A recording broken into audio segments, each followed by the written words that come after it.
আমরা এই ফাইলটাকে সহজে কি করতে পারি, ইমেজ ট্রেসের মাধ্যমে ভেক্টর করে ফেলতে পারি, তাই না? তাহলে ইমেজ ট্রেসটা আছে কোথায়? এই ছবিটা যখন সিলেক্ট করা অবস্থায় আছে তাহলে দেখেন অপশন বারে ইমেজ ট্রেস নামে একটা অপশন আছে। আমরা কি করতে পারি, ইমেজ ট্রেসে ক্লিক করতে পারি। তাহলে কি হয়ে গেছে, এটা অলরেডি ইমেজ ট্রেস হয়ে গেছে। এখন এটাকে ভাঙতে হবে, তাই না? ভাঙার জন্য কি করতে হবে, আমাকে এক্সপ্যান্ড করতে হবে। তাহলে এক্সপ্যান্ডে ক্লিক করলাম। এখন বলেন এটা কি অবস্থায় আছে? গ্রুপ অবস্থায় আনগ্রুপ করতে হবে। গ্রুপ অবস্থায় আছে। তাহলে আমাকে এটাকে আনগ্রুপ করতে হবে।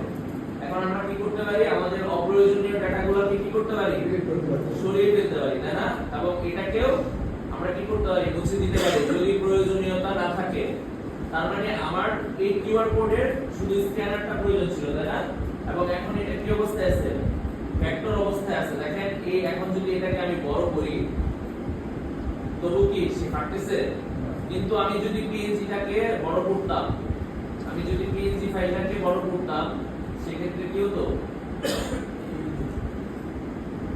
সেক্ষেত্রে তার যদি কোয়ালিটি ভালো না হতো, যত বড় করতে থাকতাম সেক্ষেত্রে কি হতো, সে পিক্সেলেটেড বা কি হতো, পিক্সেলেটেড হতে থাকতো না। তাহলে আমরা যদি আরো বড় করি পিক্সেলেটেড হতে থাকবে। তাহলে কোনো কারণে যদি আমরা আমাদের যে কিউআর কোড বা বারকোড কোনো বিলবোর্ডের জন্য যদি তৈরি করতে হয়, আমরা যদি এভাবে পিএনজি করে দিয়ে দিই সেক্ষেত্রে কি হবে, বিলবোর্ড কি ছোট প্রিন্ট হয় নাকি অনেক বড় আকারে? বলেন অনেক বড় আকারে, তাই না? একটা বিলবোর্ড কি হয়, বড় আকারে। আপনারা যদি গাইডাল বাস স্ট্যান্ড যান দেখবেন বাস স্ট্যান্ডের অপোজিট সাইডে যদি তাকান তাহলে বিশাল বিশাল বিভিন্ন কোম্পানির কি আছে, বিলবোর্ড আছে, ওগুলো অনেক বড় সাইজের। তাহলে সেক্ষেত্রে আমরা যদি পিএনজি তে রেখে হচ্ছে প্রিন্ট করি, প্রিন্ট কোয়ালিটি কি হবে, লুজ হবে। এবং ভেক্টর করে এইভাবে যদি ভেক্টর করে আপনি ফাইলটা যদি দেন এবং এটাকে প্রিন্ট করেন সেক্ষেত্রে কি হবে, সেক্ষেত্রে ডিজাইনের কোয়ালিটি এবং প্রিন্ট কোয়ালিটিতে কি হবে, আপনারা বেটার রেজাল্ট পাবেন। ক্লিয়ার? আচ্ছা, তাহলে এগুলো আমরা ইতিমধ্যে আলোচনা করে ফেলছি। তাহলে আজকে যেটা আলোচনা আমাদের করার কথা ছিল সেটা হচ্ছে একটা নতুন টপিক যাচ্ছি, সেটা হচ্ছে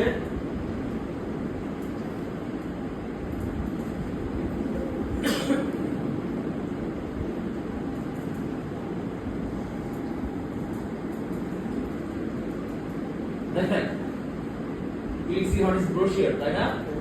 তার মানে ব্রোশিয়ার কি তা আমরা জানার জন্য কি লিখছি। দেখেন ব্রোশিয়ার হচ্ছে কি, brochure is a key promotional document that contains information about key product, service or an organization, তাই না?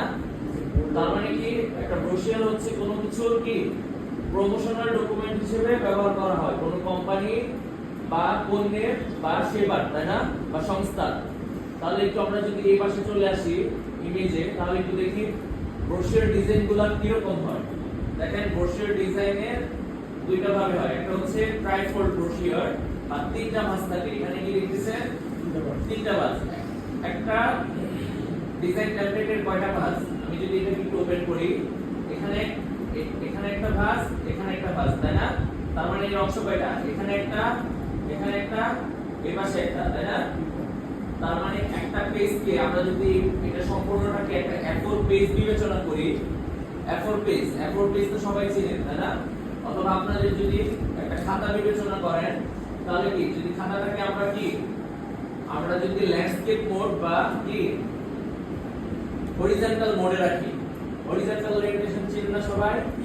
আমরা যদি হরিজন্টাল ওরিয়েন্টেশন রাখি তাহলে কি হবে, দেখেন এটাকে এখন যদি বিবেচনা করি তাহলে এর মধ্যে তিনটা কি আছে, আলাদা আলাদা অংশ আছে, তাই না? এই সম্পূর্ণটা যদি A4 পেপার হয় তাহলে A4 পেপারের কয়টা ভাঁজ হইছে, তিনটা, দুইটা ভাঁজ হইছে এবং তিনটা তার কি অংশ, সাইড, তাই না? তিনটা সাইড। এবং একই ভাবে যদি এখানে দেখি তাহলে আরো ক্লিয়ার হবে। তাহলে দেখেন এখানেও কি একটা ট্রাইফোল্ড ব্রোশিয়ারের কয়টা থাকে, তিনটা সাইড থাকে। আপনারা বিভিন্ন হাতে স্কুল কলেজ এর সামনে কি বিভিন্ন ধরনের লিফলেট পাঠাতে, তাই না? এই হ্যাঁ, এটা আলোচনা এগুলো কি থাকে, এরকম এই ধরনের লিফলেট ডিজাইন থাকে। অনেক সময় দেখি আমরা এগুলো ভাঁজ করা থাকে, আমরা এগুলো কি করতে পারি, ফোল্ডেবল থাকে, খুলতে পারি, খুললে দেখা যায় এর ভিতরের অংশেও কিছু লেখা থাকে। তাহলে যদি দেখেন একটা ট্রাইপড ব্রোশিওরের যদি এটা এক পাশে হয়, ধরেন একটা খাতার বা পৃষ্ঠার এটা একটা সাইড, তাহলে এর অপোজিট সাইডে কি আরো তিনটা পৃষ্ঠা আছে না, বা তিনটা সাইড আছে না? আছে, হয় ব্ল্যাঙ্ক অবস্থায় আছে, না হলে কি কোনো ডিজাইন আছে, রাইট? তার মানে একটা ট্রাইপড ব্রোশিওর ডিজাইনের কয়টা সাইড হয়? দুইটা সাইড, এবং এর ছয়টা কি স্লাইড হবে। স্লাইড বলতে এই যে একটা, এটাকে কি স্লাইড বলতে পারি, এটাকে কি স্লাইড বলতে পারি, এবং এটাকে স্লাইড বলতে পারি। তাহলে ছয়টা স্লাইড হবে, কারণ এখানে যদি ভাঁজ হয়, এই পাশে যদি থাকে একটা কন্টেন্ট, এর পিছনেও, পিছনের দিক দিয়েও কি একটা কন্টেন্ট আছে। এখন আমাদের মূল বিষয় হচ্ছে এগুলো ট্রাইফোল্ড না, এগুলো বাইফোল্ড, আমরা এটা নিয়ে আলোচনা করব। আচ্ছা, তাহলে ট্রাইফোল্ড ব্রোশিওরটা যদি আমরা একটু সার্চ করে দেখি,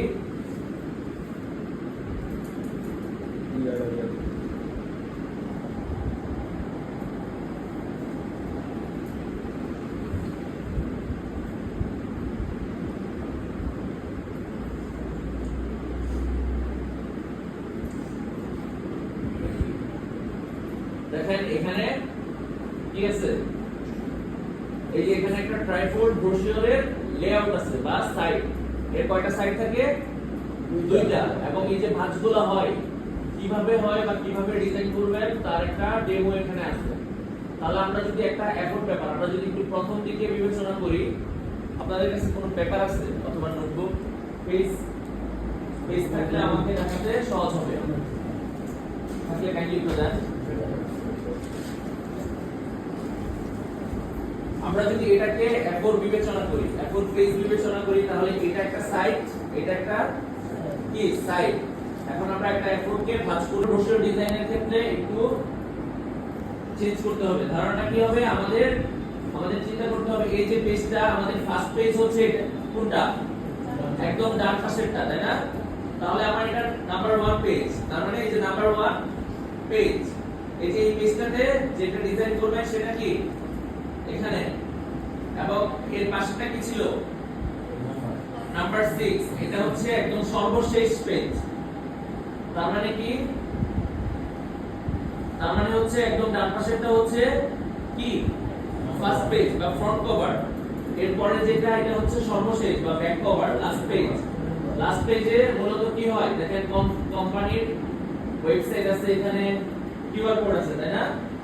এবং এখানেও চাইলে কি করতে পারেন, এই পেজটাতেও আপনারা চাইলে যদি খুব বেশি কন্টেন্ট থাকে, লেখা থাকে, তাহলে আপনারা এই যে এটা কয় নাম্বার পেজ ছিল, 5 নাম্বার পেজটা না, 5 নাম্বার পেজটা কি করতে পারেন, এই অ্যাবাউট আসটা আপনারা এই 6 নাম্বার পেজে নিয়ে আসতে পারেন, মানে সর্বশেষ পেজে নিয়ে আসতে পারেন। নিয়ে আসলে কি হবে, আপনাদের হাতে এখন মূল যে লেখাগুলো থাকবে বা ট্রাইপড ব্রোশিওরের যে মেইন কন্টেন্টগুলো থাকবে, ডাটা, তাহলে সেখানে আপনারা স্পেস পাবেন বেশি। তাহলে আপনারা কি করতে পারবেন, ওই ডাটাগুলো রাখতে পারবেন কোথায়, এটা 5 নাম্বার পেজ, এবং এর উল্টো দিকে ভিতরে একটা পেজ আছে, তাই না? ভিতরের দিকে পেজ আছে। আমরা যদি দেখি একটু